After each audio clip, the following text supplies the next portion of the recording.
बस मैं यहाँ से तो कर लूँगा।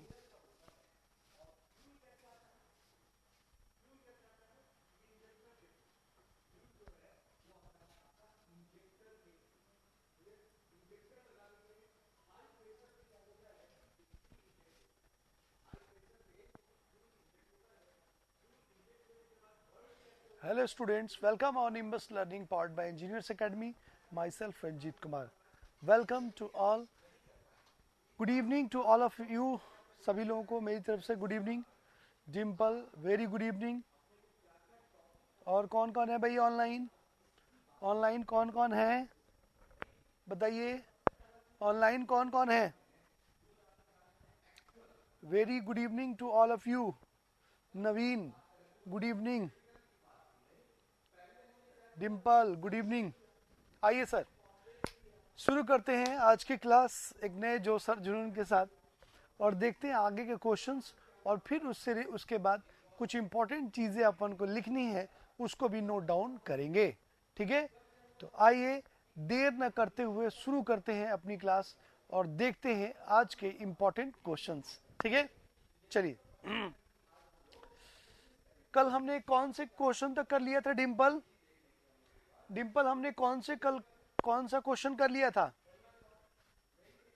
आई थिंक 199 नहीं 200 कर लिया था ना. हाँ 200 कर लिया था. वेरी गुड, याद आया मुझे. एडल्ट फ्रेंचाइजीज तक कर लिया था हमने. चलिए बढ़ते हैं नेक्स्ट क्वेश्चन की तरफ. क्वेश्चन नंबर 201 कर रहा है which of the following is not enumerated as fundamental rights in the constitution of India. बताइए. Question number 201. ओहो, question number 201. Which of the following is not enumerated as a fundamental rights in the Constitution of India? Which of the? Give me answer. Right answer is right to property. ठीक है, पहले ये 1978 से पहले it is a part of fundamental rights, but right now after that 1978 it is a legal rights.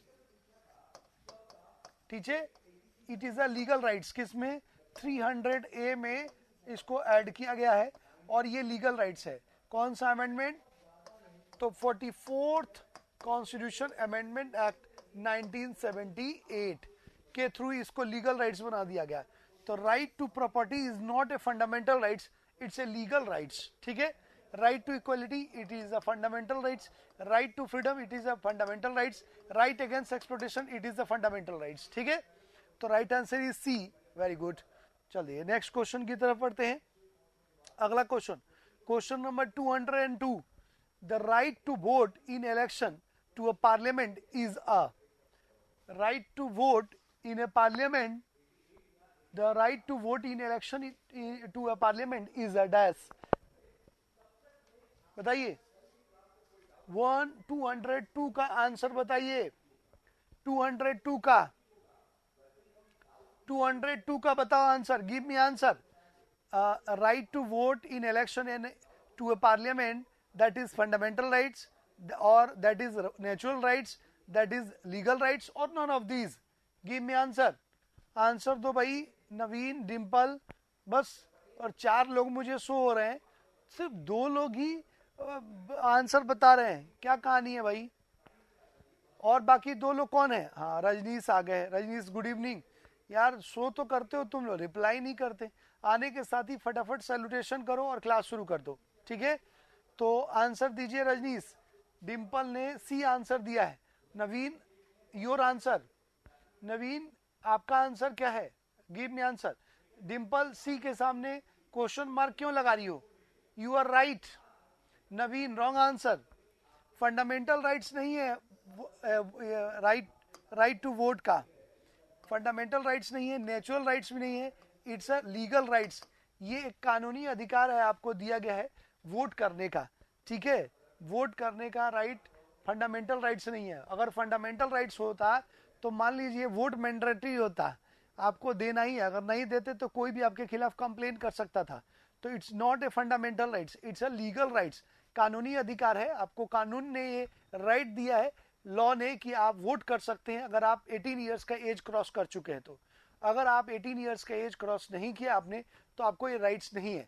Otherwise अगर अगर fundamental rights होता तो हर किसी को ये राइट्स यूज करने का राइट होता, अगर नहीं करने पर उसके खिलाफ ऑब्जेक्शन हो सकता था। तो right answer is C, it's a legal rights. ठीक है, क्लियर हुआ? Is that clear or not clear हुआ? चलिए बढ़ते हैं नेक्स्ट क्वेश्चन की तरफ। Question number 203, which of the following act first put forward federal structure for India? Federal structure के रिगार्डिंग कौन सा फंडामेंटल, कौन सा जो एक्ट है वो उसको आगे प्रोसीड किया गया था? Give me answer. 103 give me answer. Dimple, Naveen, Rajneesh, answer दीजिए। Which of the following act first put forward federal structure for India? कौन सा एक्ट है जिसने सबसे पहले फेडरल स्ट्रक्चर की बात करी थी? ठीक है, 203 का आंसर दीजिए। Very good. नवीन आपने आंसर दिया बी। डिम्पल आप आंसर दे दो, आप आंसर दो Dimple. Right answer is B. Very good, सबके आंसर सही है। आप देखेंगे एक्ट ऑफ 1935 में ही फर्स्ट टाइम फेडरल स्ट्रक्चर की बात की गई। ठीक है, और इस फेडरल स्ट्रक्चर में क्या मेंशन था ये भी ध्यान दीजिए भाई। इस समय इंडिया जो है वो 3 अलग अलग एडमिनिस्ट्रेटिव ब्लॉक में बटा हुआ था। फर्स्ट एडमिनिस्ट्रेटिव ब्लॉक था प्रोविंशियल स्टेट्स। ठीक है, दूसरा था आप देखेंगे 3 कमिश्नरीज। ठीक है, 3 कमिश्नरीज। और फोर्थ था आप देखेंगे ब्रिटिश प्रोविंसेस। ठीक है, तो एक तो प्रिंसली स्टेट थे, देसी रियासत, दूसरे थे 3 कमिश्नरी थी उस समय, और तीसरा था ब्रिटिश प्रोविंसेस जिस पर ब्रिटिशर्स का कंट्रोल था। तो पहली बार अंग्रेजों ने, इंग्लिशमैन ने, ब्रिटिशर्स ने कहा कि जो प्रोविंशियल स्टेट्स है उनके पास, उनको अगर वो मिलना चाहते हैं फेडरल स्ट्रक्चर में तो मिल सकते हैं, कि हम यूनाइट इंडिया फॉर्म करेंगे। तो ये तीनों को मर्ज करके एक फेडरल स्ट्रक्चर बनाने की बात की गई। लेकिन इसमें एक आप देखेंगे लू फॉल्स दे दिया अंग्रेजों ने इनको, प्रिंसली स्टेट को। क्या बोला? ये नेसेसरी नहीं होगा, इट्स डिपेंड ऑन यू। अगर आपकी इच्छा है, डिजायर है कि आप मर्ज हो जाएं ब्रिटिश ये यूनाइट इंडिया में, तो ठीक है। अगर नहीं मर्ज होना चाहते हैं तो कोई इशू नहीं है। तो इससे क्या हुआ, प्रिंसली स्टेट जो थे उन्होंने मिलने से मना कर दिया, बोला कि हम तो मर्ज नहीं होंगे यूनाइट इंडिया में, हमारा जो एम्पायर है वो अलग रहेगा और हम अपने तरीके से रूल करेंगे। तो इस तरह से जो आप देखेंगे यूनाइट इंडिया का फॉर्मेशन था वो पूरा नहीं हो पाया। लेकिन फेडरल स्ट्रक्चर में जो प्रोविजंस दिए थे उसको एक्सेप्ट कर लिया, और आगे हमारा जो कॉन्स्टिट्यूशन है उसमें उसको हमने इंप्लीमेंट किया। ठीक है, तो इसका राइट आंसर बी है। 1935 में फेडरल स्ट्रक्चर की बात की गई थी। ठीक है, नेक्स्ट अगला question number 104, which of the following countries has introduced direct democracy? कौन सी कंट्री है जिसने डायरेक्ट डेमोक्रेसी इंट्रोड्यूस किया था? 204 का आंसर दीजिए। जिसने डायरेक्ट डेमोक्रेसी शुरू किया था? नो, आपने डायरेक्ट डेमोक्रेसी शुरू किया मोनार्की के बाद। Right answer is C. Switzerland ने मोनार्की सिस्टम के बाद डायरेक्ट डेमोक्रेसी शुरू किया। अपने यहाँ तो डायरेक्ट थोड़ी हुआ, मोनार्की सिस्टम के बाद अंग्रेजों फेडरल स्ट्रक्चर अपने यहाँ ब्रिटिशर्स ने रूल किया, और उन्होंने एक यूनिटरी गवर्नमेंट चलाई, और फिर उसके बाद आफ्टर इंडिपेंडेंस हमने डेमोक्रेसी शुरू किया। बट स्विट्जरलैंड में पहले यूनिटरी सिस्टम था, यूनिटरी कह रहा हूँ, मोनार्की सिस्टम था, राजतंत्र, और राजतंत्र के बाद डायरेक्ट वो सीधे कन्वर्ट हो गए किसमें? तो डेमोक्रेसी में। तो right answer is C, Switzerland. Is that clear?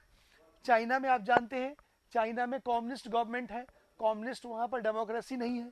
India में डेमोक्रेसी यूनिटरी गवर्नमेंट के बाद आई, और यूके में डेमोक्रेसी नहीं है। वहां भी आप देखेंगे अभी भी वहां का कॉन्स्टिट्यूशन रिटन नहीं है, जो लॉज पहले से बने हुए हैं उसी पर। तो वहां पर आप देखेंगे मोनार्की भी है और एक तरह से पार्लियामेंट्री फॉर्म ऑफ गवर्नमेंट भी है। आज भी वहां का जो कॉन्स्टिट्यूशनल हेड है वो किंग ही होता है, वहां का महारानी। ठीक है, तो वहां पर स्ट्रक्चर नहीं है, तो right answer is Switzerland. ALP तंत्र क्या होता है सर?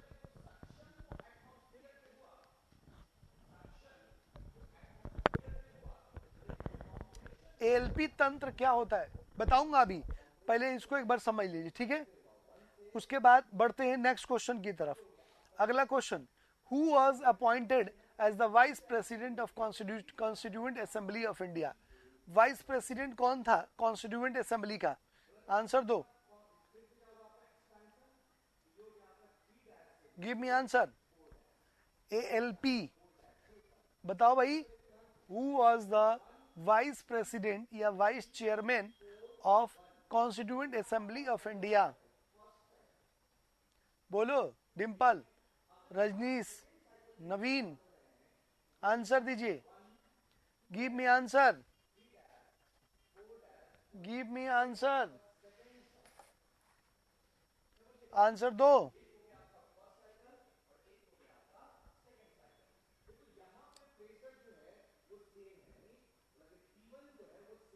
नवीन ने सी दिया है, डिम्पल ने भी सी दिया है, रजनीश ने बी दिया है।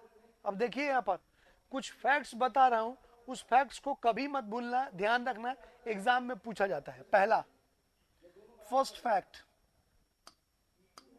फिर आंसर कलेक्ट करना। फर्स्ट फैक्ट आप देखेंगे, कैबिनेट मिशन, ठीक है, इसके रिकमेंडेशन के आधार पर जुलाई 1946 में, सॉरी 1946 में ये कॉन्स्टिट्यूएंट असेंबली का फॉर्मेशन हुआ फर्स्ट। उसके बाद सेकंड बात करें तो 9 दिसंबर 1946 को टेम्पररी चेयरमैन अपॉइंट किया गया सच्चिदानंद सिन्हा को, ठीक है, फर्स्ट। उसके बाद फिर 11 दिसंबर 1946 को परमानेंट चेयरमैन अपॉइंट किया गया, किसको? डॉक्टर राजेंद्र प्रसाद को, ठीक है। और इसी दिन एच.सी. मुखर्जी को वाइस चेयरमैन के रूप में अपॉइंट किया गया इस यहाँ पर, ठीक है। 13 दिसंबर को आप देखेंगे 1946 को ऑब्जेक्टिव रिजोल्यूशन पेश किया। ऑब्जेक्टिव रिजोल्यूशन किसके द्वारा? पंडित नेहरू के द्वारा, ठीक है। और फिर आप देखेंगे कि 22 जनवरी 1947 को कॉन्स्टिट्यूएंट असेंबली ने ऑब्जेक्टिव रिजोल्यूशन एक्सेप्ट कर लिया, ठीक है। और 29 अगस्त 1947 को बी.एन. राव ने कॉन्स्टिट्यूशन का एक फ्रेमवर्क तैयार किया और इसी में कहा उन्होंने कि हमें कमिटीज फॉर्म करनी चाहिए कॉन्स्टिट्यूशन के फ्रेमिंग के रिगार्डिंग, ठीक है, बी.एन. राव ने। तो ये सारे फैक्ट्स अपने को ध्यान में रखने हैं, एग्जाम में पूछे गए हैं। फर्स्ट तो कैबिनेट मिशन के रिकमेंडेशन के बिहाफ पर जुलाई 1947 को कॉन्स्टिट्यूएंट असेंबली का फॉर्मेशन किया गया। At that time there were 389 members in constituent assembly, ठीक है, 389 मेंबर्स। और आफ्टर दैट 9 दिसंबर 1946 को एक टेम्पररी चेयरमैन अपॉइंट किया गया सच्चिदानंद सिन्हा को।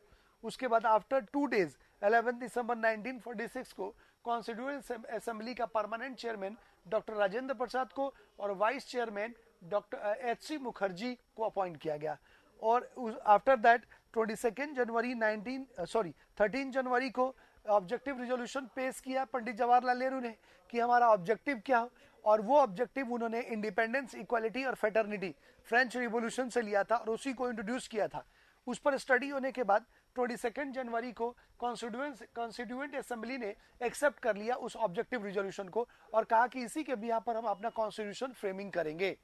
उसके बाद 29 अगस्त 1947 को प्रोफेसर बी.एन. राव के द्वारा ये कहा गया कि अगर हम कॉन्स्टिट्यूशन फ्रेम करना चाहते हैं तो उसके लिए हमें कुछ कमिटीज फॉर्म करनी होगी और उनको सेपरेट वर्क देने होंगे और उनको स्टडी करनी होगी। तो इनके रिकमेंडेशन पर डिफरेंट कमिटीज फॉर्म की गई, ठीक है। और उसी अलग अलग कमिटीज जिसमें स्टीयरिंग कमेटी है, ड्राफ्टिंग कमेटी है,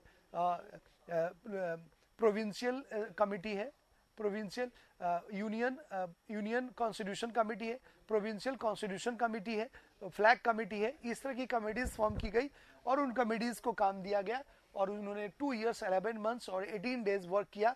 आफ्टर दैट आप देखेंगे 26 नवंबर 1949 को हमारा कॉन्स्टिट्यूशन पूरी तरह से बनकर रेडी हो गया और 26 जैन 1950 को ये इनेक्ट किया गया हमारे पूरी कंट्री में. After that we have republic country. ठीक है, तो ये डेटाज अपने को ध्यान में रखने हैं. क्या मैं उम्मीद करूं कि सबको समझ में आया? Is that clear or not? Clear हुआ? अरे हुआ कि नहीं? हाँ या ना बोलो भाई. तो नवीन, फिर जब मालूम था तो ये रॉन्ग आंसर क्यों था? बोलो. नवीन तुमसे पूछ रहा हूं. रजनीश ने सही आंसर दिया था, बाकी सबने गलत आंसर दिया था. डिम्पल, डिम्पल क्या आपको मालूम नहीं था? डिम्पल, नवीन, क्या आप दोनों को ये क्वेश्चन समझ में नहीं है या उसका आंसर नहीं पता था? आंसर दो भाई. क्या हुआ? पता नहीं था सर, ऐसा तो हो ही नहीं सकता. पॉलिटी तुमने पूरी पढ़ ली और पता ही नहीं था. नवीन, ये छोटी सी बात थी, इसमें कोई बहुत बड़ी बात नहीं थी. अब तो पता चल गया ना? चल गया ना पता? बोलो. Everything is clear? Everything is clear? आगे कंफ्यूजन तो नहीं होगा ना? अब सही आंसर दे पाएंगे आप लोग? नो सर, समझ में नहीं आया क्या डिम्पल? ओके, चलिए.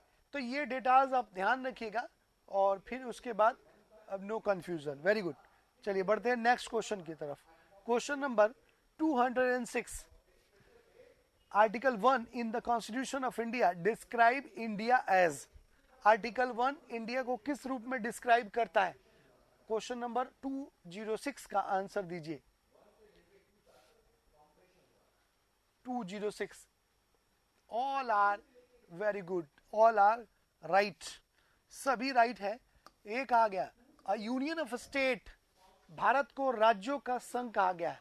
यूनियन ऑफ स्टेट, सीधे सीधे यही वर्ड मेंशन किया गया है कि India has a union of state. ठीक है, भारत राज्यों का एक संघ होगा.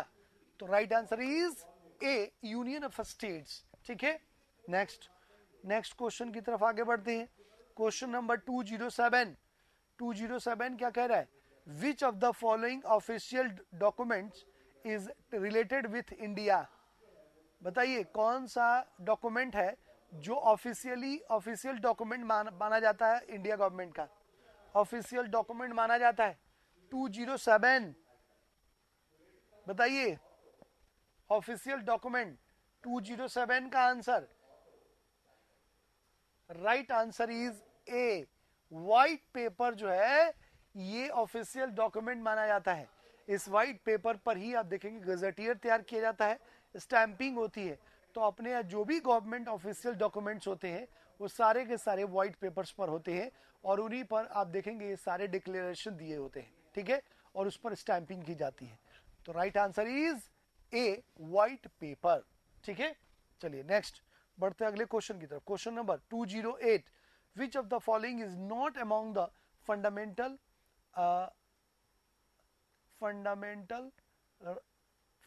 Duties of citizen laid down in the Indian Constitution. Fundamental duties इन्होंने रॉन्ग टाइप कर दिया है. DUTIES, duties. Fundamental duties of citizen laid down in the Indian Constitution.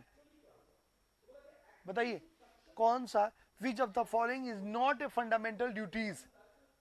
Which of the following is not a fundamental duties. सीधा सीधा question का meaning ये हुआ. बताइए 208 का आंसर बताइए. 208.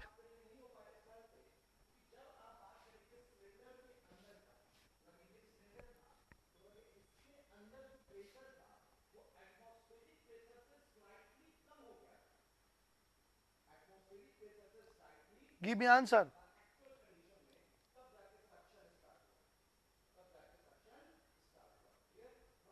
Right, exactly. ठीक है, बी इज राइट आंसर. ठीक है, B is right answer. Okay, next question number 209.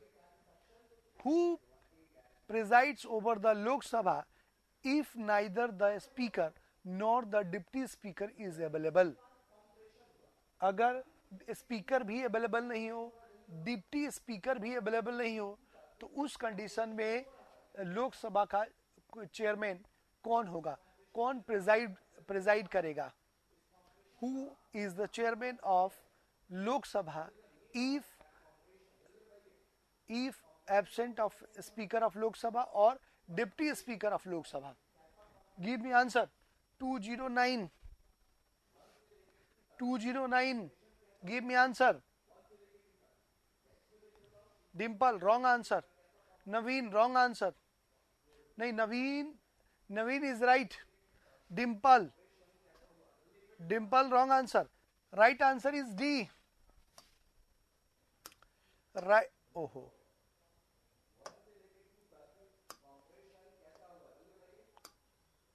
Right answer is D. The senior most member of Lok Sabha. देखो इसका explanation देख लो. A member of the House of People appointed by the President. Not appointed by the President नहीं होता है. Second, a member of choose by Council of Ministers. Council of Ministers का role नहीं है. All members का role होता है जो भी लोकसभा में है. उसके बाद the senior most member of Rajya Sabha. Lok Sabha की बात कर रहे हैं तो राज्यसभा का कोई कंसर्न नहीं है. नेक्स्ट है senior most member of Lok Sabha. जो भी सीनियर मोस्ट मेंबर होगा लोकसभा में वो प्रिजाइड करेगा चेयरमैन के रूप में. ठीक है, जो भी सीनियर मोस्ट मेंबर होगा वो प्रिजाइड करेगा. क्लियर? तो राइट आंसर इज डी. ये ध्यान रखना, स्पीकर ऑफ लोकसभा एब्सेंट हो तो डिप्टी स्पीकर करेगा.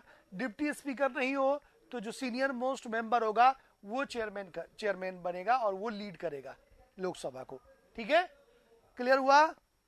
अरे क्लियर हुआ कि नहीं हुआ? क्लियर हो गया जी? ओके, पढ़ते हैं नेक्स्ट क्वेश्चन की तरफ. Question number 210. Question number 210. The feature of Indian constitution borrowed from the South African Constitution is.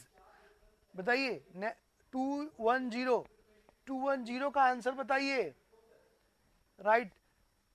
भारतीय संविधान में दक्षिण अफ्रीका से क्या हमने लिया है? What is adopted from South African constitution? Give me answer. South Africa. Right answer is B. Right answer is B. Procedure for amendments of constitution and election of Rajya Sabha members. ठीक है, हमने कॉन्स्टिट्यूशन अमेंडमेंट लिया है और procedure of election of Rajya Sabha. It is right answer. ठीक है, सीधे याद रखना आर्टिकल 368 क्या है? अमेंडमेंट ऑफ कॉन्स्टिट्यूशन, कॉन्स्टिट्यूशन के अमेंडमेंट के रिगार्डिंग. ये हमने सीधे अडॉप्टेड फ्रॉम साउथ अफ्रीका. ठीक है, तो राइट आंसर इज बी. चलिए बढ़ते हैं अगले क्वेश्चन की तरफ. Question number 211 and last question of this session. 211. The first Indian person to be inducted into the Viceroy Executive Council was. Viceroy Executive Council was. 211 का आंसर बताइए.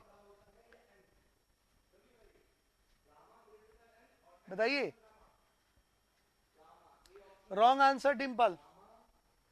Wrong answer. Naveen give me answer. Wrong. ये answer तुम लोग को पता है.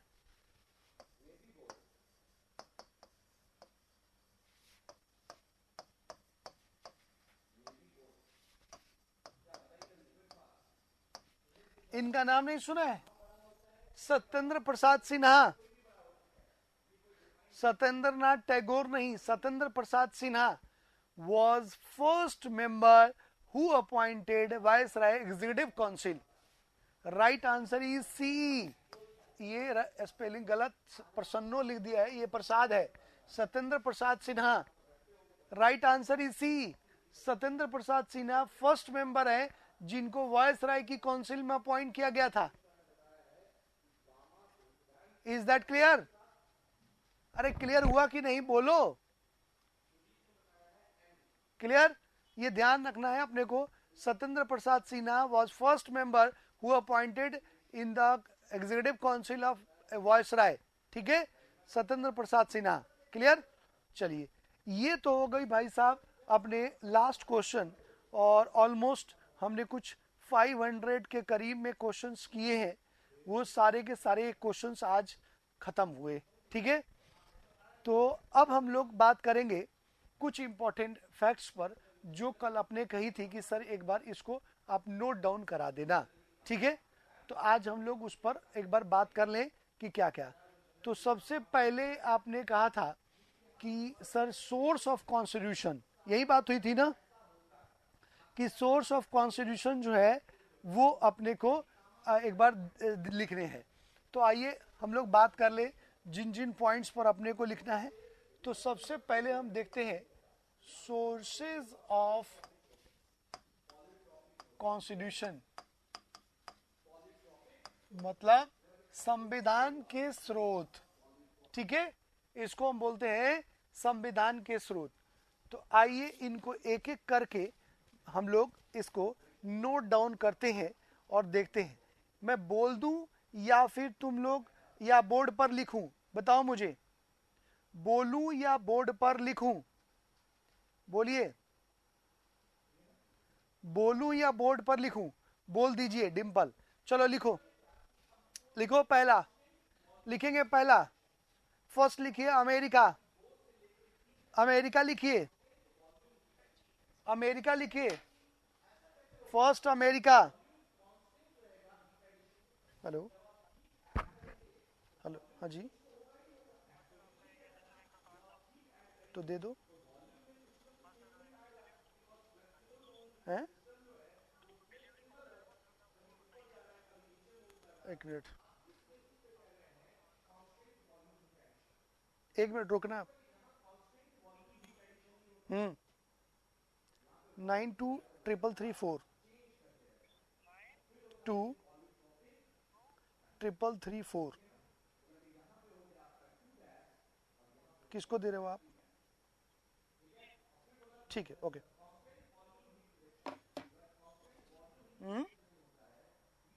ठीक है, okay, thank you.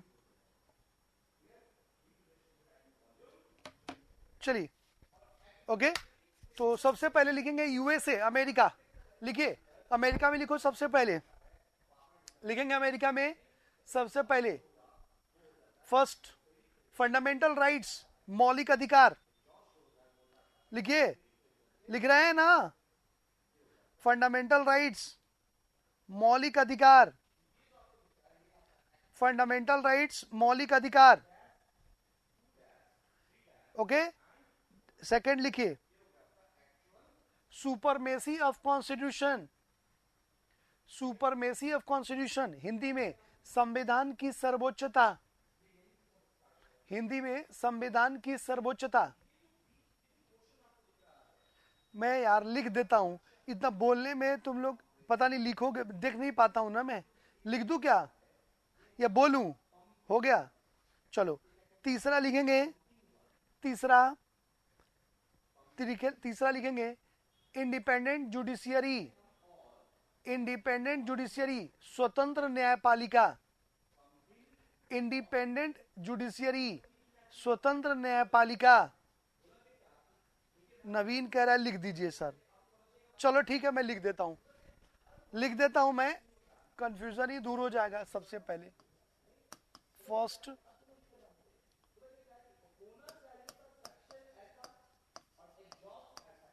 Fundamental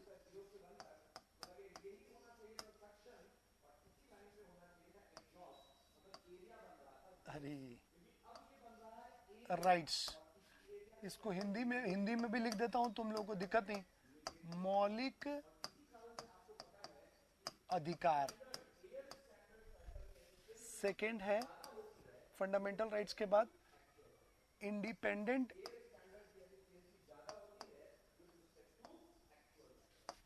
judiciary.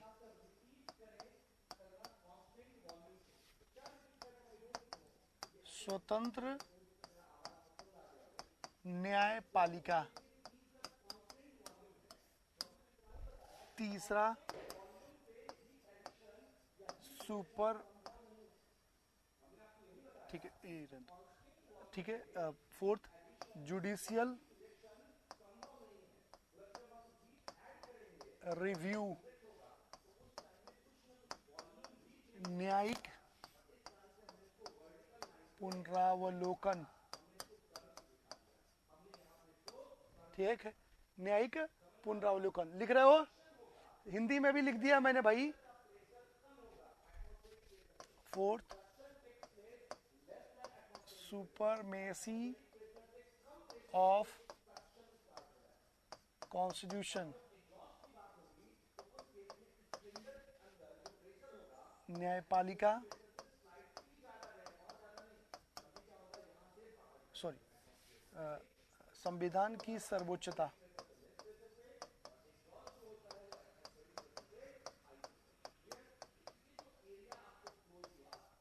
उसके बाद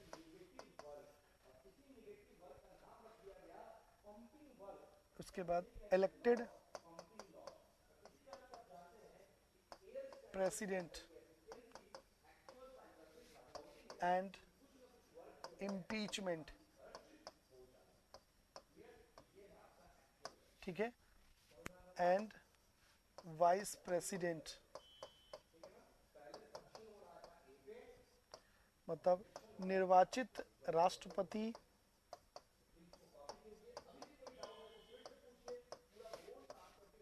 एवं महाभियोग और उपराष्ट्रपति। ठीक है, और उसके बाद next financial emergency, financial emergency, इसको हिंदी में बोलते हैं वित्तीय आपात। ठीक है, ओके, लिख रहे हो भाई, लिख रहे हो या स्नैपशॉट ले लो, जो भी कर रहे हो मुझे रिप्लाई कर रहे हो। अभी ये इसमें 1-2 पॉइंट्स और लिखने हैं, लिख लिया, वेरी गुड।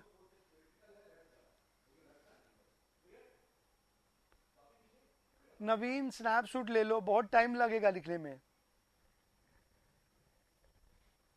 मैं आराम से हिंदी इंग्लिश दोनों में बोल दूंगा, इतना देर तुम लोग लिख रहे हो। गया सर, हो गया, लिख लिया सबने, लिख लिया भाई सबने।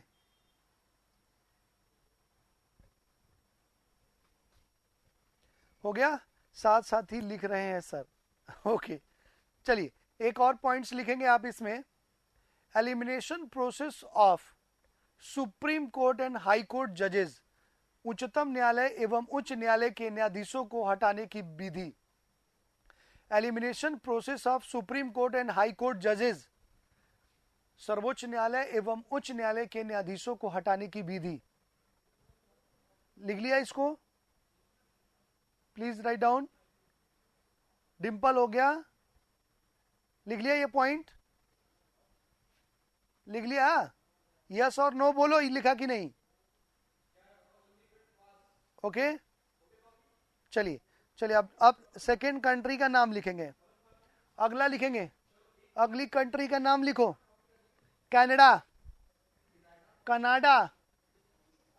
अगली कंट्री का नाम लिखेंगे कनाडा, कनाडा, कनाडा लिखो। लिखेंगे इसमें पहला फेडरल फीचर्स, संघात्मक विशेषताएं, अंग्रेजी में फेडरल फीचर्स और हिंदी में संघात्मक विशेषताएं। ठीक है, हो गया, फेडरल फीचर्स संघात्मक विशेषताएं, comma, residual power of central government, residual power of central government, residual power of central government, केंद्र सरकार की अवशिष्ट शक्तियां, residual power of central government, केंद्र सरकार की अवशिष्ट शक्तियां। अपॉइंटमेंट ऑफ गवर्नर, राज्यपाल की नियुक्ति, अपॉइंटमेंट ऑफ गवर्नर, राज्यपाल की नियुक्ति, ठीक है। Next, division of power between centre and state, division of power between centre and state, केंद्र एवं राज्यों के बीच शक्तियों का विभाजन, केंद्र एवं राज्यों के बीच शक्तियों का विभाजन, ठीक है, केंद्र एवं राज्यों के बीच शक्तियों का विभाजन, and relation between state and centre, और केंद्र एवं राज्यों के बीच संबंध, केंद्र एवं राज्यों के बीच संबंध। Is that clear? ठीक है, लिख लिया। चलिए नेक्स्ट लिखेंगे, अगली कंट्री लिखो, ऑस्ट्रेलिया, ऑस्ट्रेलिया लिखेंगे।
ओके, आ रही है आवाज? अब आ रही है आवाज?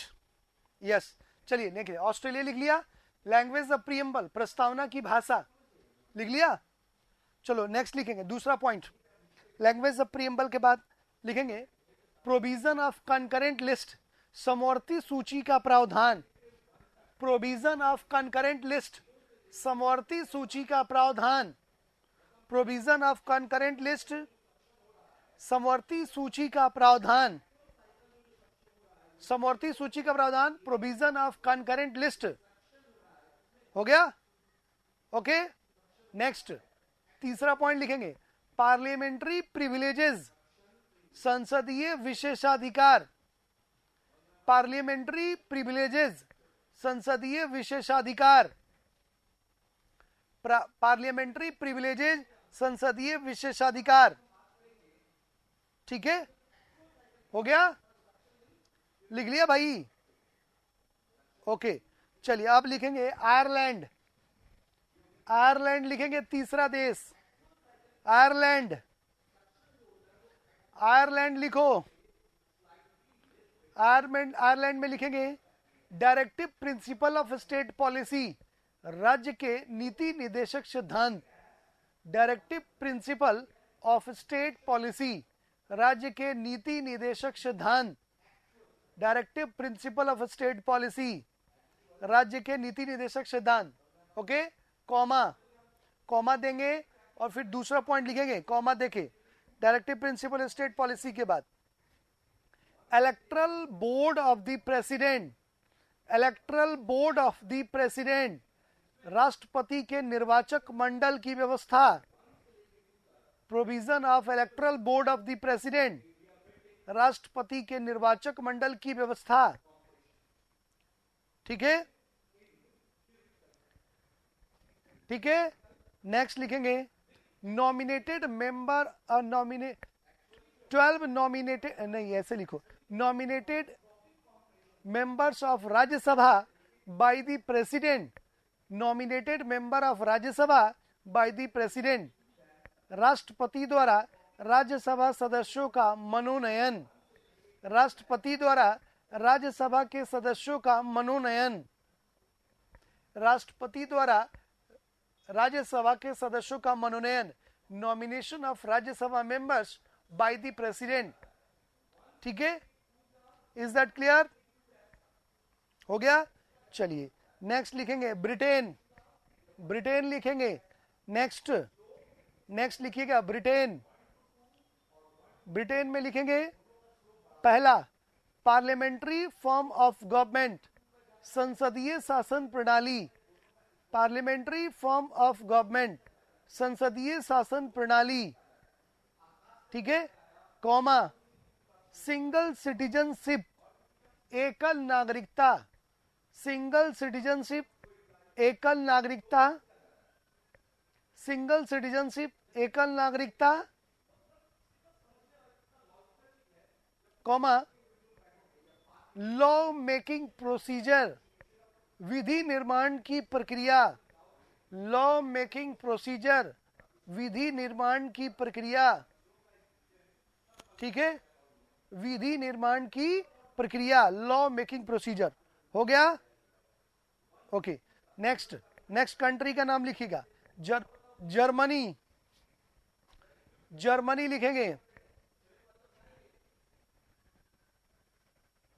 जर्मनी लिखेंगे। जर्मनी में लिखना fundamental rights regarding power of the president during emergency, fundamental rights regarding power of the president during emergency, Hindi में आपातकाल के दौरान राष्ट्रपति की मौलिक अधिकार संबंधी शक्तियां, fundamental rights regarding power of the president during emergency. ठीक है, राष्ट्रपति की आपातकाल के दौरान मौलिक अधिकार संबंधी शक्तियां। क्लियर हो गया जी? नोट डाउन कर लिया? चलिए नेक्स्ट लिखेंगे यूएसएसआर, सोवियत रूस, क्योंकि उस जब लिया था तो उस समय सोवियत रूसी था, तो यूएसएसआर या सोवियत रूस आप लिख सकते हैं। और यहां डैश देके सीधे लिखेंगे फंडामेंटल राइट्स और 5 ईयर प्लान, फंडामेंटल राइट्स और 5 ईयर प्लान, मौलिक कर्तव्य, फंडामेंटल ड्यूटीज लिखना, फंडामेंटल ड्यूटीज और 5 ईयर प्लान, मौलिक कर्तव्य और पंचवर्षीय योजना, मौलिक कर्तव्य और पंचवर्षीय योजना। ठीक है, हो गया, लिख लिया? चलिए नेक्स्ट लिखेंगे south Africa, south Africa, south Africa, south Africa लिखेंगे। साउथ अफ्रीका से लिखेंगे पहला संविधान संशोधन, संविधान संशोधन।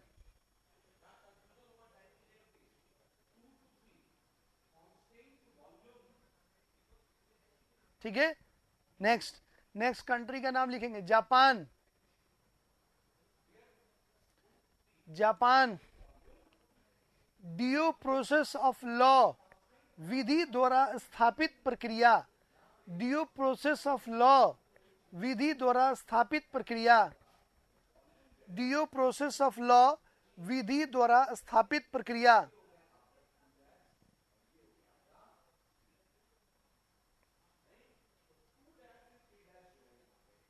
ठीक है, हो गया भाई। और फ्रांस से हमने रिपब्लिकन स्ट्रक्चर लिया था, फ्रांस से रिपब्लिकन स्ट्रक्चर, गणतांत्रिक व्यवस्था, फ्रांस से रिपब्लिकन स्ट्रक्चर, गणतांत्रिक व्यवस्था। क्लियर हो गया? हो गया सबका? चलिए अब अगला हेडिंग बनाएंगे सैलरीज ऑफ इंपॉर्टेंट ऑफिशियल्स, महत्वपूर्ण अधिकारियों के वेतन या महत्वपूर्ण पदों पर आसीन व्यक्तियों के वेतन या इंपॉर्टेंट सैलरी ऑफ ऑफिशियल्स लिख लो। लोकपाल नवीन क्या पूछ रहे हो लोकपाल के बारे में? निष्पक्ष जांच करता है करप्शन के रिगार्डिंग डिपार्टमेंट में। बिल्कुल, स्वीडन से लिया है लोकपाल, हमने लोकपाल स्वीडन से लिया है। ये तो बाद में लिया है, उस समय जब कॉन्स्टिट्यूशन की फ्रेमिंग हुई तो उस समय लोग स्वीडन से नहीं लिया था, ये बाद में लिया हमने। ठीक है, स्वीडन से लिया है भाई, स्वीडन से बताया था ना क्वेश्चन इस पर। चलो अगला लिखेंगे, वेतन, महत्वपूर्ण अधिकारियों के वेतन लिखे। सैलरी, सैलरी लिखो भाई फटाफट। लिख रहे हो कि हाँ नहीं? हाँ या मैं ना में रिप्लाई करो। हाँ भाई लिख रहे हो या नहीं? नवीन चलो लिखो सैलरी। सबसे पहले लिखो प्रेसिडेंट, प्रेसिडेंट लिखे। राष्ट्रपति, हिंदी में राष्ट्रपति, अंग्रेजी में प्रेसिडेंट, और उसके सामने डैश दो और लिखो 5 लाख, 5 लाख, 5 लाख, 5 लाख। ठीक है, दूसरा लिखो वाइस प्रेसिडेंट, वाइस प्रेसिडेंट, उपराष्ट्रपति, इसका लिखिएगा 4 लाख, 4 लाख, 4 लैक्स, 4 लैक्स। ठीक है, नेक्स्ट लिखिए। इसके बाद लिखेंगे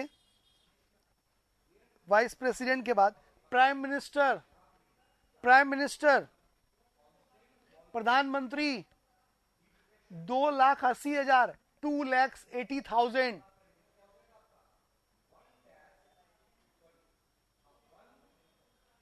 ठीक है, नेक्स्ट लिखिए स्पीकर ऑफ लोकसभा, लोकसभा का स्पीकर मतलब लोकसभा अध्यक्ष, लोकसभा अध्यक्ष, लोकसभा अध्यक्ष 4 लाख, 4 लैक्स, 4 लैक्स, 4 लैक्स। नेक्स्ट लिखेंगे गवर्नर, गवर्नर, राज्यपाल, राज्यपाल का लिखेंगे 3,50,000, 3.5 लाख, 3,50,000, 3.5 लाख। नेक्स्ट लिखेंगे अगला CJI, chief justice of India, CJI, chief justice of India 2,80,000, 2,80,000, 2,80,000। ठीक है, नेक्स्ट लिखेंगे अदर जजेस ऑफ सुप्रीम कोर्ट, सर्वोच्च न्यायालय के अन्य न्यायाधीशों, सर्वोच्च न्यायालय के अन्य न्यायाधीश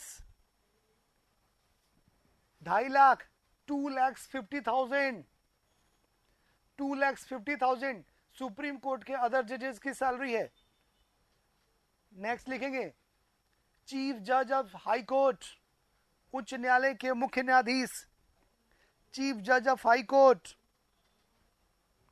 2,50,000, 2,50,000।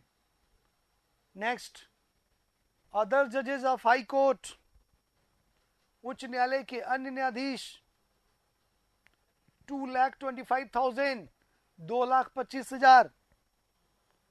ठीक है, नेक्स्ट लिखेंगे चीफ इलेक्शन कमिश्नर, मुख्य निर्वाचन आयुक्त, चीफ इलेक्शन कमिश्नर, मुख्य निर्वाचन आयुक्त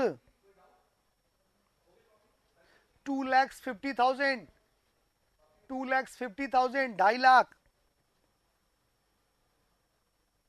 नेक्स्ट लिखेंगे CAG, controller auditor general, Bharat का महालेखा परीक्षक, भारत का महालेखा परीक्षक, controller general, controller auditor general of India 2.5 lakh, 2.5 lakhs.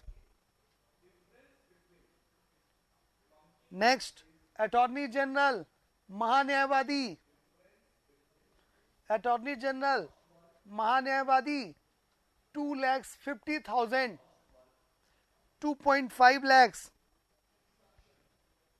2.5। Next, chairman of UPSC, संघ लोक सेवा आयोग के अध्यक्ष का, chairman of UPSC, chairman of UPSC 2.5 lakhs, ठीक है, 2.5 lakhs, ठीक है। Next, chief of staff army navy air force, chief of staff army navy air force, तीनों के, आर्मी के, चीफ के, नेवी और एयरफोर्स के,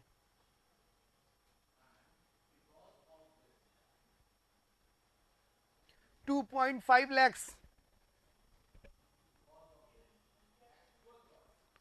और लास्ट लिखेंगे लेफ्टिनेंट गवर्नर ऑफ यूटीज, क्योंकि कई जगह जम्मू कश्मीर में लेफ्टिनेंट गवर्नर अपॉइंट किया है, तो हो सकता है उसकी सैलरी पूछ ले। 1,10,000, 1,10,000। हो गया क्लियर? क्लियर हो गया जी? लिख लिया सबने यहां तक? हो गया?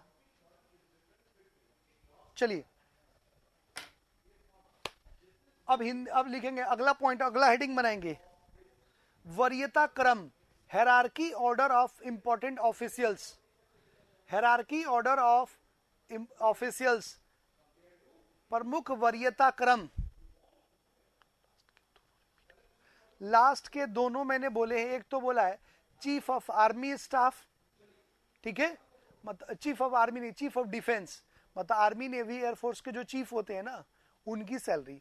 और दूसरा बोला था लेफ्टिनेंट गवर्नर, उपराज्यपाल केंद्र शासित प्रदेशों के। तो केंद्र शासित प्रदेशों के उपराज्यपालों का वेतन है 1,10,000 रुपए, और आर्मी नेवी एयरफोर्स के जो चीफ है उनकी सैलरी है 2.5 लाख। ठीक है नवीन? बिल्कुल डिम्पल, क्योंकि राज्यसभा के राज्यसभा का जो चेयरमैन होता है उसकी सैलरी कितनी होती है? 4 लाख। वाइस प्रेसिडेंट ही तो राज्यसभा का चेयरमैन होता है, तो जब आप उसको चेयरमैन को 4 लाख दे रहे हो तो स्पीकर को क्या कम दोगे? दोनों तो बराबर का ही पोस्ट है, तो क्या पार्शलिटी नहीं हो जाएगी? और आपको मालूम है ना कि जो वाइस प्रेसिडेंट होता है उसको salary as a chairman of Rajya Sabha के रूप में दिया जाता है, not a vice president post. Dimple, मैंने कई बार ये बताया है कि जो वाइस प्रेसिडेंट जो है उसको सैलरी वाइस प्रेसिडेंट के रूप में नहीं, बल्कि उसको as a chairman of Rajya Sabha के रूप में सैलरी दी जाती है। तो चेयरमैन ऑफ राज्यसभा की सैलरी 4 लाख है, तो लोकसभा स्पीकर की सैलरी 4 लाख नहीं होगी क्या? दोनों पैरेलल है ना जी। ठीक है, चलिए हो गया, लिख लिया ये? यहां तक कोई कंफ्यूजन, कहीं कोई चीज नहीं समझ में आई हो, कोई पॉइंट तो पूछ लो। अभी तक जो हमने लिखा है उसमें कोई पॉइंट नहीं समझ में आया तो पूछ लो। No, everything is clear? Okay, next अगला हेडिंग बनाइए। अगला हेडिंग बनाएंगे hierarchy order of post, hierarchy order of post of important officials, प्रमुख पदाधिकारियों के पदानुक्रम, मतलब कौन किस ऑर्डर पर है, एग्जाम में पूछा है। ठीक है, तो ये मैं वो लिखवा रहा हूं, छोड़ दूं या लिखवाऊं? पूछा है कि चीफ इलेक्शन कमिश्नर किस पे है, चीफ जज ऑफ इंडिया किस पे है, लिखवाऊं कि छोड़ूं? लिखवा दो सर, लिखो। फर्स्ट लिखेंगे इसमें पहला, फर्स्ट लिखेंगे प्रेसिडेंट, प्रेसिडेंट राष्ट्रपति, पहला लिखेंगे राष्ट्रपति, लिख लिया? दूसरा लिखो, मतलब एक नंबर में एक 1 2 3 4 करके लिखना। 1 में लिखेंगे प्रेसिडेंट, 2 में लिखेंगे वाइस प्रेसिडेंट उपराष्ट्रपति, 3 में लिखेंगे प्राइम मिनिस्टर प्रधानमंत्री, 4 नंबर में लिखेंगे गवर्नर ऑफ स्टेट्स राज्यों के राज्यपाल, गवर्नर ऑफ स्टेट राज्यों के राज्यपाल, 5 नंबर में लिखेंगे एक्स प्रेसिडेंट भूतपूर्व राष्ट्रपति, एक्स प्रेसिडेंट लिखेंगे 5 नंबर में। ठीक है, अब लिखेंगे 5A deputy prime minister, 5A deputy prime minister, उप प्रधानमंत्री 5A में, 5A में डिप्टी प्राइम मिनिस्टर, उप प्रधानमंत्री लिखेंगे। ठीक है, नेक्स्ट 6 में लिखेंगे CJI and speaker of Lok Sabha, Bharat का मुख्य न्यायाधीश और लोकसभा अध्यक्ष। 6 नंबर में CJI and speaker of Lok Sabha, CJI and speaker of Lok Sabha 6 number में। 7 नंबर में लिखेंगे सेंट्रल कैबिनेट मिनिस्टर्स, केंद्रीय कैबिनेट मंत्री, सेंट्रल कैबिनेट मिनिस्टर्स, केंद्रीय कैबिनेट मंत्री, comma chief minister of states, राज्यों के मुख्यमंत्री, चीफ मिनिस्टर्स ऑफ स्टेट, राज्यों के मुख्यमंत्री, ठीक है। ऑपोजिशन लीडर, कॉमा देखे, ऑपोजिशन लीडर ऑफ पार्लियामेंट, संसद में विपक्ष का नेता, ऑपोजिशन लीडर ऑफ पार्लियामेंट, संसद में विपक्ष का नेता,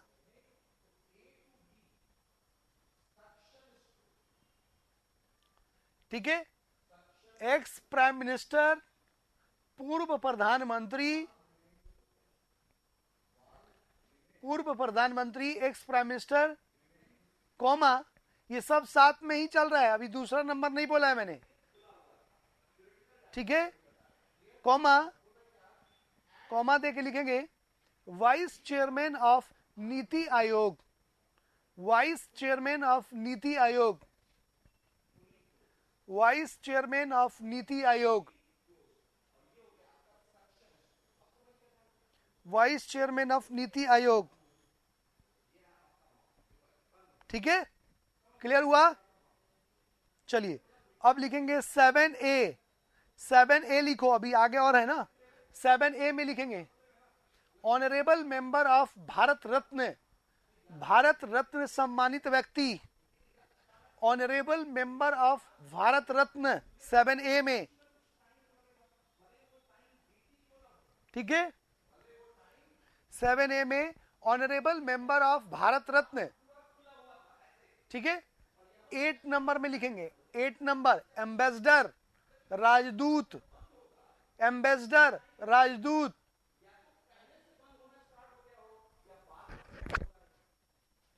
9 में लिखेंगे, 9 नंबर में अदर जजेस ऑफ सुप्रीम कोर्ट, सर्वोच्च न्यायालय के अन्य न्यायाधीश, अदर जजेस ऑफ सुप्रीम कोर्ट, अदर जजेस ऑफ सुप्रीम कोर्ट, सर्वोच्च न्यायालय के अन्य न्यायाधीश।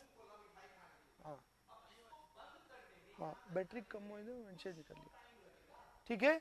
अदर जजेस ऑफ सुप्रीम कोर्ट हो गया, लिख लिया, अदर जजेस ऑफ सुप्रीम कोर्ट। नेक्स्ट लिखेंगे अगला लिखेंगे, ये तो 9 नंबर में हो गया। 9A लिखेंगे, 9A chief election commissioner and CAG, chief election commissioner, मुख्य निर्वाचन आयुक्त, कॉमा महालेखा परीक्षक,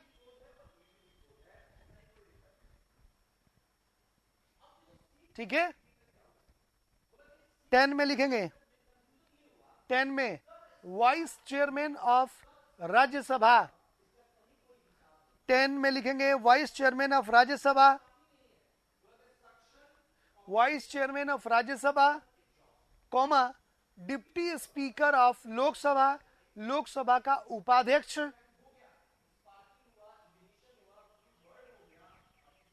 ठीक है, comma other members of NITI Aayog, NITI Aayog के अन्य सदस्य, other members of NITI Aayog, NITI Aayog के अन्य सदस्य, and state ministers of central cabinet, केंद्रीय कैबिनेट के राज्य मंत्री।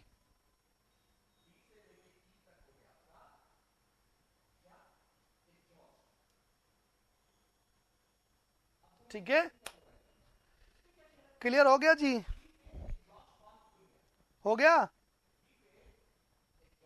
लिख लिया सबने?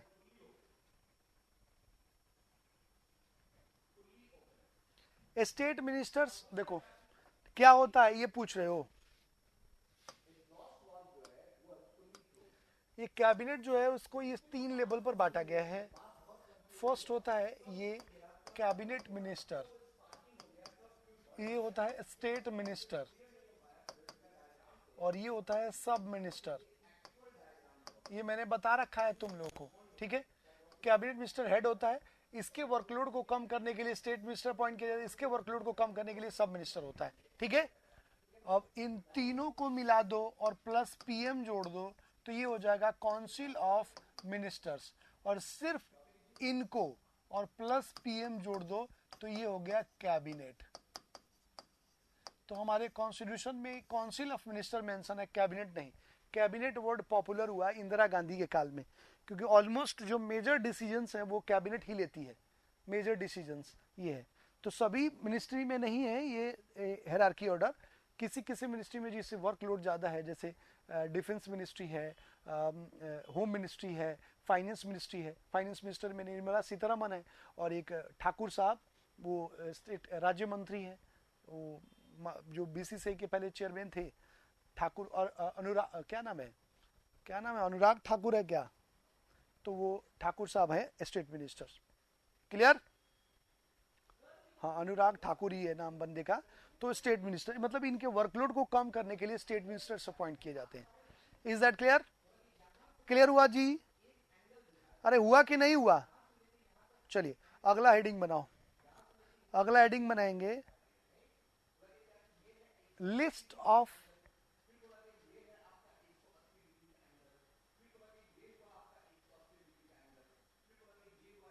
ठीक है, लिस्ट ऑफ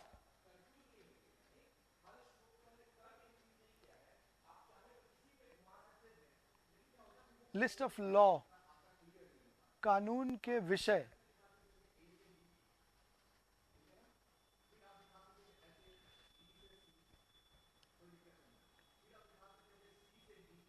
लिखेंगे पहला इसमें पॉइंट, लिस्ट लिख लो, विषय लिख लो, लिखेंगे there are 3 types of list, 3 प्रकार के विषय होते हैं। There are 3 types of list. List का मतलब ये है कि आप देखेंगे relation between state and centre and division of power between state and centre. तो ये पावर का जो डिवीजन किया गया है सेंटर स्टेट के लिए, इसके रिगार्डिंग 3 लिस्ट प्रोवाइड किए गए हैं, यूनियन लिस्ट, स्टेट लिस्ट और कंकरेंट लिस्ट।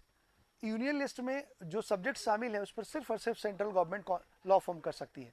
स्टेट लिस्ट में जो सब्जेक्ट शामिल है उसमें सिर्फ और सिर्फ स्टेट गवर्नमेंट लॉज फॉर्म कर सकती है, और कंकरेंट लिस्ट में जो सब्जेक्ट शामिल है उस पर स्टेट और सेंटर दोनों ही लॉज फॉर्म कर सकते हैं। बट दोनों ने ही किसी सेम सब्जेक्ट पर लॉ फॉर्म कर दिया तो वहां पर डोमिनेंसी सेंट्रल गवर्नमेंट की होगी, स्टेट की नहीं होगी।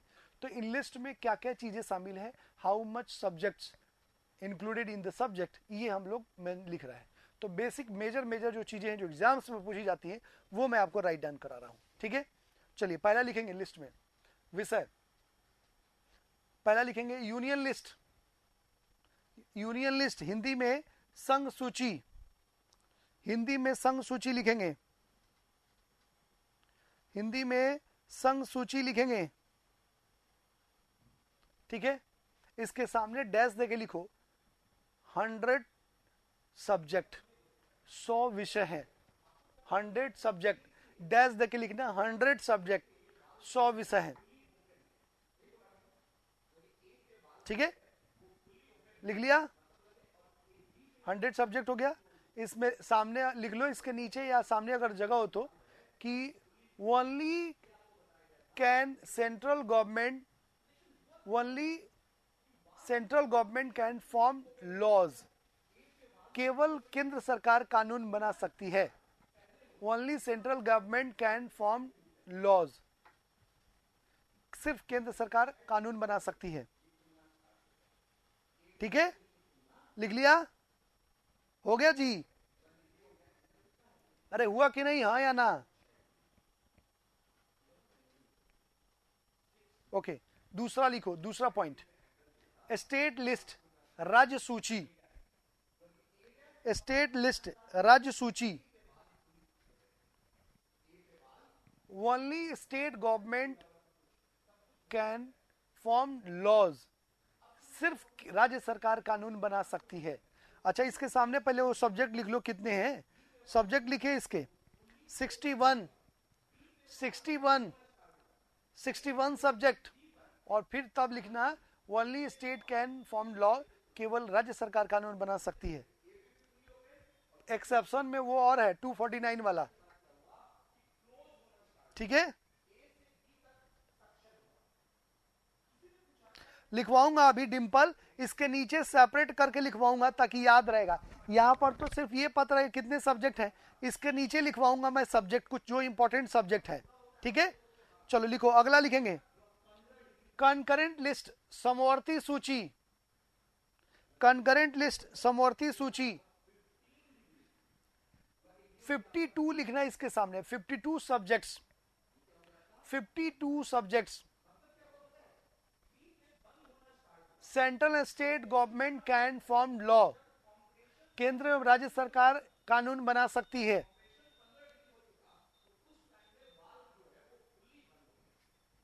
ठीक है, केंद्र एवं राज्य सरकारें कानून बना सकती हैं।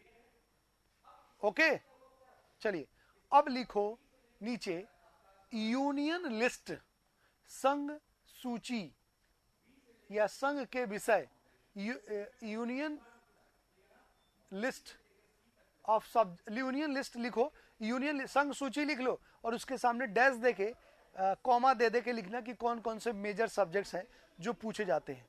ठीक है, लिख रहे हो?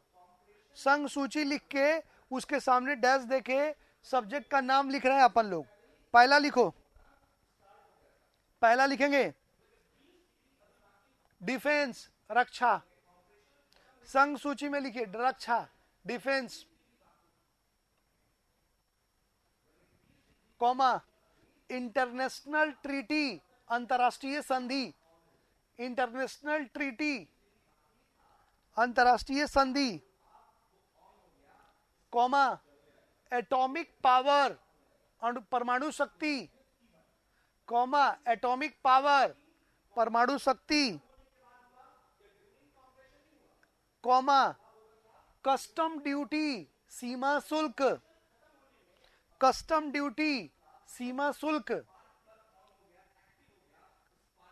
कॉमा सेंसस, जनगणना, कॉमा सेंसस, जनगणना, कॉमा फॉरेन डेप्ट, विदेशी ऋण, फॉरेन डेप्ट, विदेशी ऋण। ठीक है, next post and telegraph, post and telegraph, डाक एवं तार, कॉमा ब्रॉडकास्टिंग, प्रसारण,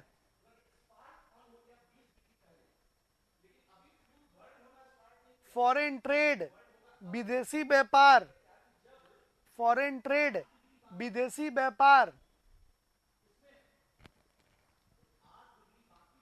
rail air and water transportation, rail air and water transportation, rail air and water transportation, full stop. Rail air and water transportation मतलब वायु पथ एवं जल परिवहन। चलिए फुल स्टॉप। अब लिखेंगे अगला राज्य सूची, स्टेट लिस्ट, राज्य सूची,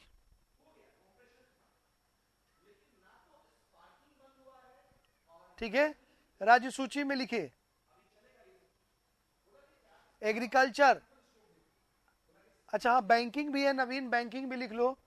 बैंकिंग, बैंकिंग, बैंकिंग भी लिख लीजिए।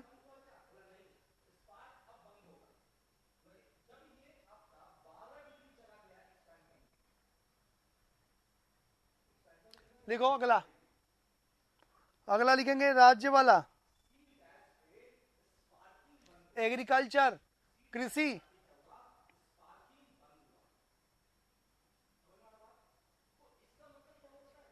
एग्रीकल्चर लिखिए, हो गया। नेक्स्ट लिखेंगे लोकल सेल्फ गवर्नमेंट, स्थानीय स्वशासन, लोकल सेल्फ गवर्नमेंट, स्थानीय स्वशासन।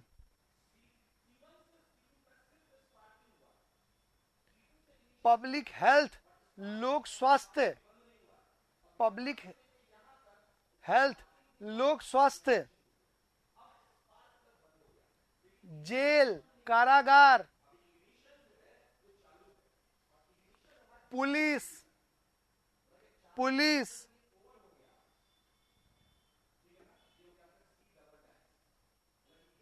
लैंड रेवेन्यू, भू राजस्व, पब्लिक सर्विस, लोक सेवा।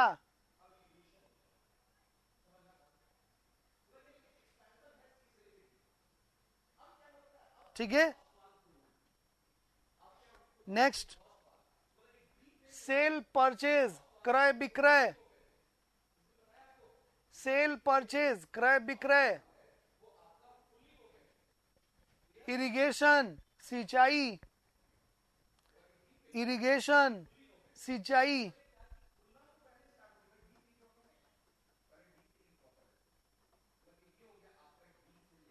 ठीक है, फुल स्टॉप। अगला लिखो, हाँ फॉरेस्ट, फॉरेस्ट, फॉरेस्ट बाद में, हाँ फॉरेस्ट भी लिख लो, फॉरेस्ट भी लिख लो भाई।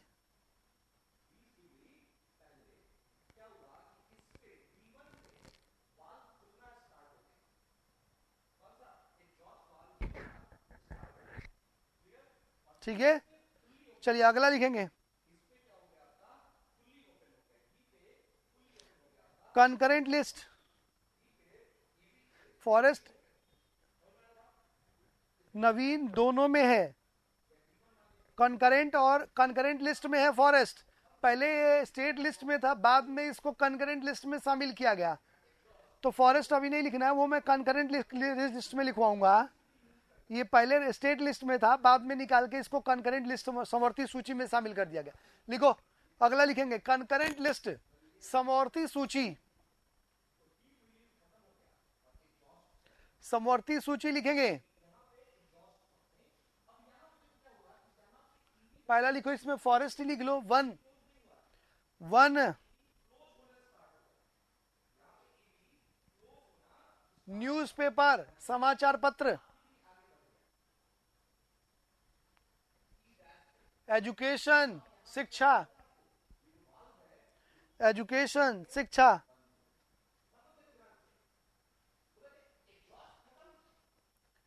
Economic and social welfare schemes, आर्थिक एवं सामाजिक योजनाएं, economic and social welfare schemes, आर्थिक एवं सामाजिक योजनाएं।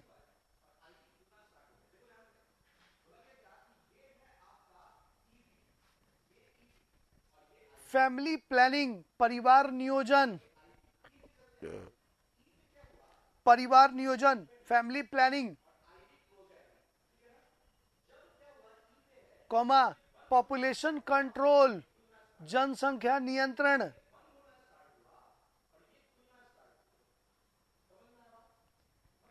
फैक्ट्री, कारखाना, फैक्ट्री, कारखाना,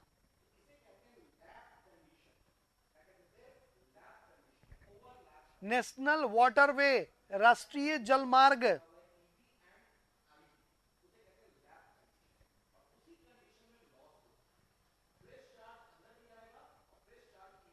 ठीक है, देखो 42nd अमेंडमेंट के थ्रू 4-5 चीजें स्टेट लिस्ट से हटा के कंकरेंट लिस्ट में शामिल की गई थी, जिसमें फैमिली प्लानिंग है, पॉपुलेशन है, फॉरेस्ट है, ठीक है, और ये ये 4-5 चीजें 42 सेकेंड अमेंडमेंट के थ्रू इनको स्टेट लिस्ट से हटा के शामिल कर दिया गया कंकरेंट लिस्ट में, जिसमें ये दोनों ही शामिल हो सकते हैं। आर्थिक नियोजन, बिल्कुल वही मैंने अभी लिखवाया ना, सोशल एंड वेलफेयर स्कीम से या प्लानिंग कह सकते हैं उसको। नवीन, बात तो एक ही है, वो योजना कह लीजिए, आर्थिक नियोजन कह लीजिए, बात एक ही है। ठीक है, क्लियर हो गया? अरे हुआ कि नहीं हुआ? ओके, चलिए। और क्या था डिम्पल, और क्या था?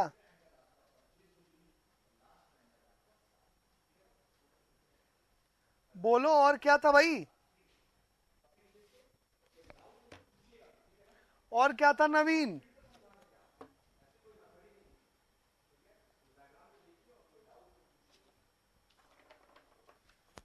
अरे यही था सिर्फ, या और कुछ था? बोलो भाई, हाँ या ना तो रिप्लाई करो मुझे।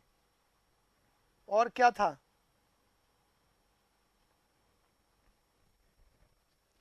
Article, okay. देखो आर्टिकल्स में,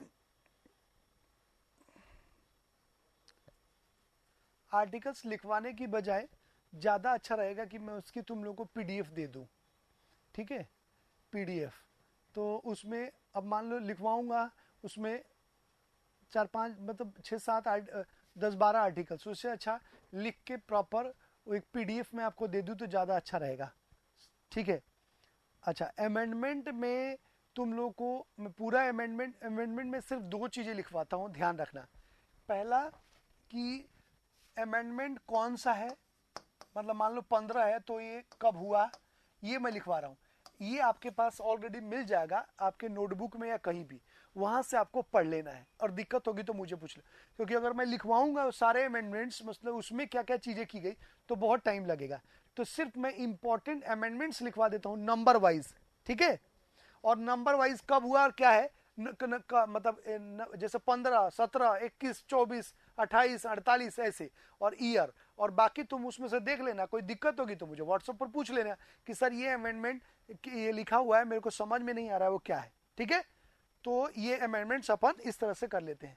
तो लिख लो, लिखेंगे, हेडिंग बनाएंगे इंपॉर्टेंट अमेंडमेंट्स, प्रमुख संशोधन, प्रमुख संविधान संशोधन, प्रमुख संविधान संशोधन। ठीक है, प्रमुख संविधान संशोधन। अब अमेंडमेंट लिख लिया आपने, अब लिखिए, मैं नंबर बोलता हूं इसमें कि आपको कौन कौन सा लिखना है। तो चलिए पहला लिखिए आप, 15th कॉन्स्टिट्यूशन अमेंडमेंट, 15वां संविधान संशोधन। लिखो 15th constitution amendment, 15th constitution amendment 1963, 15वां संविधान संशोधन 1963, 15वां संविधान संशोधन 1963। लिख लिया? हो गया?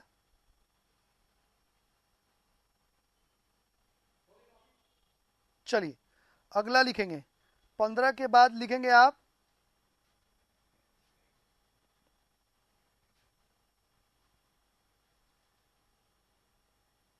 22, 22nd constitution amendment, 22nd constitution amendment 1969,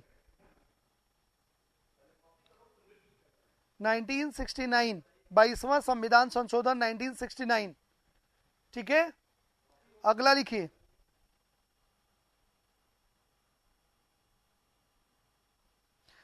24वां 24 constitution amendment act, 24 constitution amendment act 1971, 24 constitution amendment act 1971।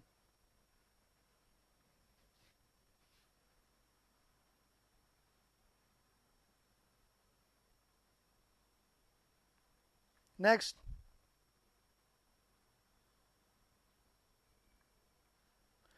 35 constitution amendment act 1974, 35 constitution amendment act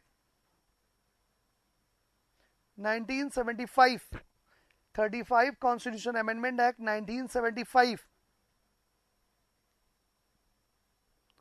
35 और 36 दोनों लिखना, 35 और 36 दोनों लिखना है।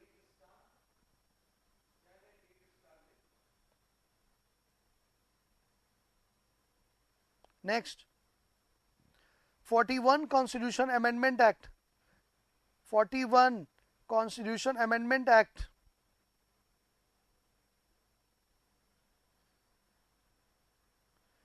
1976, 41, 41 और 42 दोनों लिखना है। 41 और 42 1976 है। फिर 44 constitution amendment act 1978, 44 constitution amendment act 1978,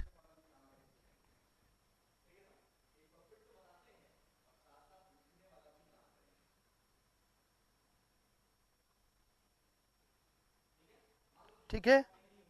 next लिखेंगे 45 constitution amendment act 1980, 45th constitution amendment act 1980,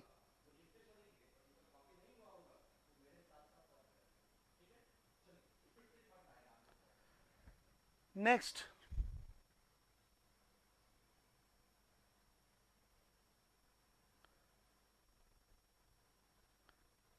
अगला लिखेंगे 52 constitution amendment act 1985, 52 constitution amendment act 1985,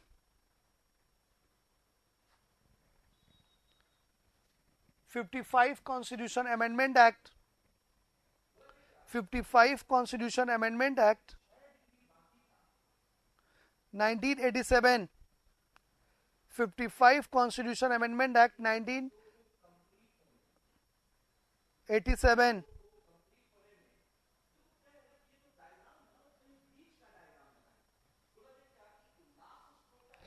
61 constitution amendment act, 61 constitution amendment act 1989, 61 constitution amendment act 1989,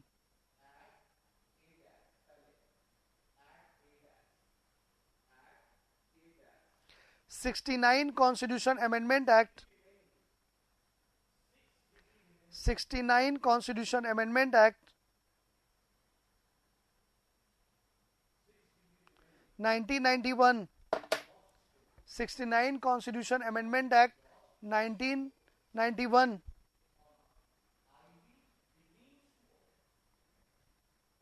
next 70 constitution amendment act 1991, 70वां संविधान संशोधन अधिनियम 1991,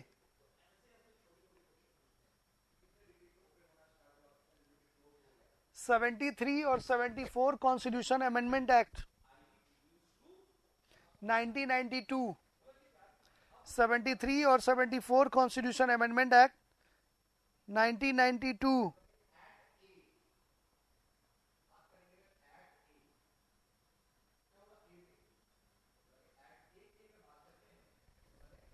82 constitution amendment act 2002, 82 constitution amendment act 2002,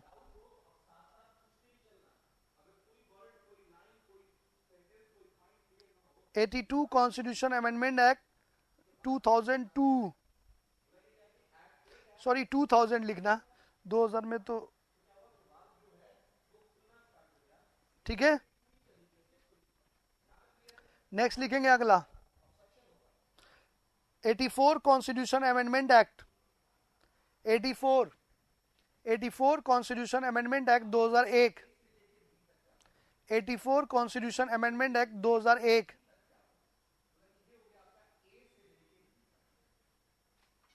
86 69 वाला 90 है, 90 है वो, 90 है वो 69 का। नेक्स्ट लिखेंगे 86 constitution amendment act 2002, 86 constitution amendment act 2002,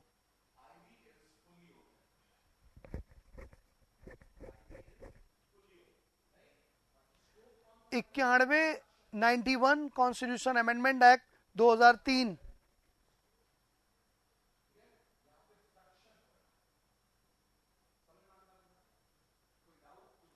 91, 2004 लिखना, 2003 नहीं, 2004। 91 कॉन्स्टिट्यूशन अमेंडमेंट एक्ट 2004, ठीक है। और उसके बाद आप लिखेंगे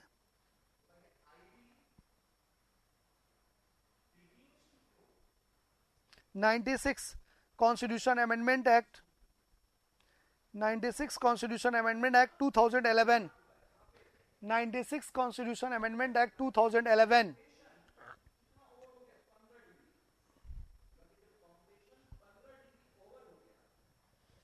उसके बाद 98 कॉन्स्टिट्यूशन अमेंडमेंट एक्ट, 98 रहने दो, 99 करो। 99 constitution amendment act, 99 constitution amendment act 2014, 2015 है, 14 नहीं, 15।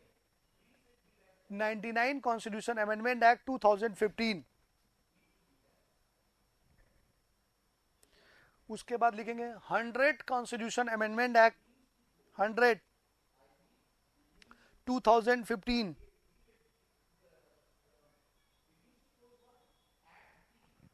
2015, 101 2017, 101 2017,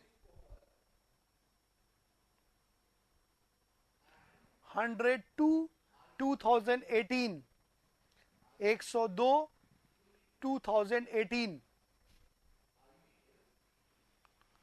103 2019,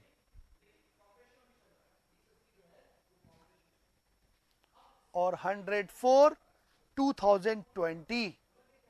जनवरी में ये बिल पास हुआ। 104 2020, 25 जनवरी 2020 को ये बिल पार हुआ, ठीक है। कितने हो गए जी टोटल? टोटल कितने हो गए? टोटल कितने हो गए बताना एक बार।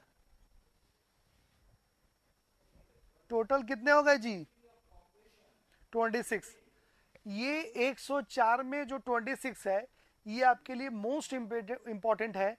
मैंने इनमें से आपको एलिमिनेट करके जो कई बार एग्जाम्स में पूछे गए हैं अपने, उनको मैंने आपको राइट डाउन करा है, उन अमेंडमेंट्स के नंबर। अब आपको क्या काम करना है, तो अपने टेक्स्ट बुक से या जो कोचिंग की तरफ से मिला है, ये अमेंडमेंट्स ये कहीं भी मिल जाएंगे आपको, वहाँ से अमेंडमेंट्स निकालने हैं, उनको पढ़ना है। और अगर बाय द वे कोई दिक्कत आती है तो आप मुझे उसका स्नैपशॉट लेके मुझे आप में व्हाट्सएप भेज सकते हैं। और अगर ज़्यादा समझ में नहीं दिक्कत होती है तो फ़ोन करके भी मुझे पूछ सकते हो उस नंबर पर, मतलब उसको क्लियर करने के लिए कोई इशू नहीं है, कोई दिक्कत नहीं है। I am always with you 24/7, मैं आपके साथ हूँ। अभी बस ये है कि आपको पढ़ना है और समझना है।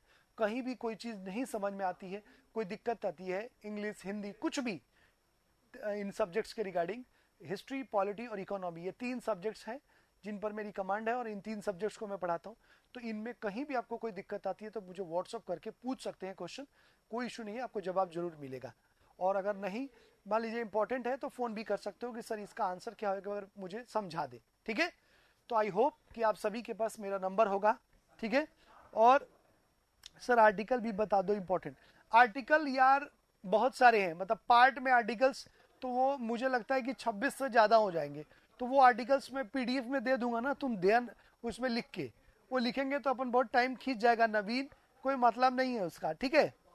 इको कल से चालू होगी सर? नहीं डिम्पल, कल से चालू नहीं होगी, अभी अगले समाचार तक के लिए भी पोस्टपोन रहेगा। जब अगली इंफॉर्मेशन मिलेगी आप लोगों को तो ये स्टार्ट करेंगे। सर हम पढ़, आप आर्टिकल नो बता दो सर, हम पढ़ लेंगे, आप आर्टिकल नंबर देखो मैं तुमको मेन चीजें बता देता हूँ आर्टिकल्स के, जो इस बार अपने लिए इंपॉर्टेंट है। मैं पार्ट बताता हूँ, वो ध्यान रख सेक्शन वाइज। देखो सबसे पहले तो एक पार्ट टू के जो सारे आर्टिकल्स हैं सिटीजनशिप के, वो देख लेना। वो जो 5-6 आर्टिकल्स हैं उसमें इंपॉर्टेंट है क्योंकि नागरिकता से संबंधित है। उसके बाद पार्ट 3 के सारे आर्टिकल्स इंपॉर्टेंट है। फंडामेंटल राइट से कभी भी क्वेश्चन तो आपको तो वो टिप पर होना चाहिए फंडामेंटल राइट्स, ठीक है। उसके बाद पार्ट 4 भी आपके लिए इंपॉर्टेंट है, directive principle of state policy, क्योंकि यूनिफॉर्म सिविल कोड इस बार बनने जा रहा है 2020 में। हो सकता है जो अभी विंटर सेशन शुरू हो गया मानसून, तो उसमें वो आए यूनिफॉर्म सिविल कोड, एक समान सिविल संहिता वाली बात, तो वो भी इंपॉर्टेंट हो सकता है। तो डायरेक्टिव प्रिंसिपल में लास्ट जो है ना 40, 41, 42, 43, 44 ये देख लेना, और उधर 39, 36, 37, 38, 39 ये देख ले। मतलब एक बार आपको नजर में होना चाहिए, क्योंकि directive principle of state policy इस गवर्नमेंट का मेन फोकस है उस पर, ठीक है। उसके बाद आप जब पार्ट 4 पे आएंगे तो सॉरी पार्ट 5 में, तो उसमें प्रेसिडेंट से रिलेटेड जो आर्टिकल्स हैं, जैसे इम्पीचमेंट का है, उसके बाद पार्डन का है, उसके बाद ऑर्डिनेंस का है, ठीक है, ये आपके लिए इंपॉर्टेंट है। उसकी सैलरी वाला, मतलब प्रेसिडेंट के जो आर्टिकल्स हैं वो इंपॉर्टेंट है, ध्यान रखना। और काउंसिल ऑफ मिनिस्टर्स के आपको ध्यान रखना है, काउंसिल ऑफ मिनिस्टर आर्टिकल 74 और प्रेसिडेंट के जो आर्टिकल्स हैं ये अपने को ध्यान में रखना है, ठीक है। उसके बाद जुडिशरी कह रहा हूं, लेजिस्लेशन में इसके 80, 81 और इधर आप देखेंगे इसका 331, जिसमें 2 एंग्लो इंडियंस को अपॉइंट करता है, मतलब लोकसभा और राज्यसभा के दोनों के आर्टिकल्स, ज्वाइंट कॉन्फ्रेंस के और बिल के रिगार्डिंग। तो इसके मेजर जो है ये आपको आर्टिकल्स ध्यान में रखने हैं इसके लेजिस्लेशन के। और जुडिशियरी में सुप्रीम कोर्ट का फॉर्मेशन, हाई कोर्ट का फॉर्मेशन और ये कंसल्टेंसी राइट्स, ये आपको ध्यान में रखने हैं इनके पावर। मतलब जुडिशियरी में सुप्रीम कोर्ट के रिगार्डिंग जजेस का अपॉइंटमेंट, सुप्रीम कोर्ट का अपॉइंटमेंट, इनकी सैलरी के रिगार्डिंग आर्टिकल्स और इनके राइट्स के रिगार्डिंग आर्टिकल्स जो है जुडिशियरी के, ये अपने को ध्यान में रखने। और उधर स्टेट में आप गवर्नर के आर्टिकल्स ध्यान में रखेंगे और उसके कैबिनेट के, ठीक है। और उधर लेजिस्लेटिव असेंबली और लेजिस्लेटिव काउंसिल के आर्टिकल ध्यान में रखने हैं, ठीक है। मतलब 200 से 300 के 350 के बीच में जो मेजर आर्टिकल्स हैं इनके पोस्ट के रिगार्डिंग। और इधर फंडामेंटल ड्यूटीज का तो याद ही रहेगा तुम लोग को। उसके अलावा पंचायती सिस्टम के आर्टिकल्स याद रखने हैं अपने को। उसके बाद अटॉर्नी जनरल और CAG, इन दोनों के आर्टिकल्स याद रखने हैं, और यूपीएससी का आर्टिकल याद रखना है, ठीक है। ये आपको मेजर आर्टिकल्स हैं जो अपने को ध्यान में रखने हैं। और अमेंडमेंट्स में ये अमेंडमेंट्स जो मैंने लिखवाए हैं ये सारे, समझ में आ गई बात? नवीन, रजनीश, डिंपल, क्लियर हो गया? क्लियर हुआ जो मैंने बोला? क्लियर हो गया ना सब? नवीन, ठीक है। चलिए, तो आज हम विदा होते हैं अगले मीटिंग के लिए। देखते हैं आगे कब दूसरी क्लास के लिए अपन आएंगे। तो आज के लिए बस इतना ही। अगर तुम्हारी कोई क्वेरीज है, कोई चीज अभी भी नहीं समझ में आई हो तो पूछ सकते हो, कोई दिक्कत नहीं है। बाकी अपन मिलते रहेंगे और ये सेवाएं यहीं पर समाप्त की जा रही है। काफी अच्छा लगा आप लोगों के साथ वक्त निकाल के। 2 सेशन हमने लगातार किया हिस्ट्री और पॉलिटी का। आई विश कि आपके लिए काफी बेनिफिशियल होगा, और इससे जो क्वेश्चंस आपने किए हैं, जो एक्सप्लेनेशन आपने दिए और सुने और समझे, वो आपके लिए काफी बेनिफिट हो, आपके एग्जाम में काफी बेनिफिट पहुंचाए, ऐसी मेरी उम्मीद है। और मेरी ढेर सारी शुभकामनाएं आप सभी को हैं। इसी उम्मीद के साथ हम लोग आज विदा होते हैं अगले मीटिंग के अगली क्लास तक, ठीक है। तो thank you very much to all of you. Have a nice night. Thank you very much.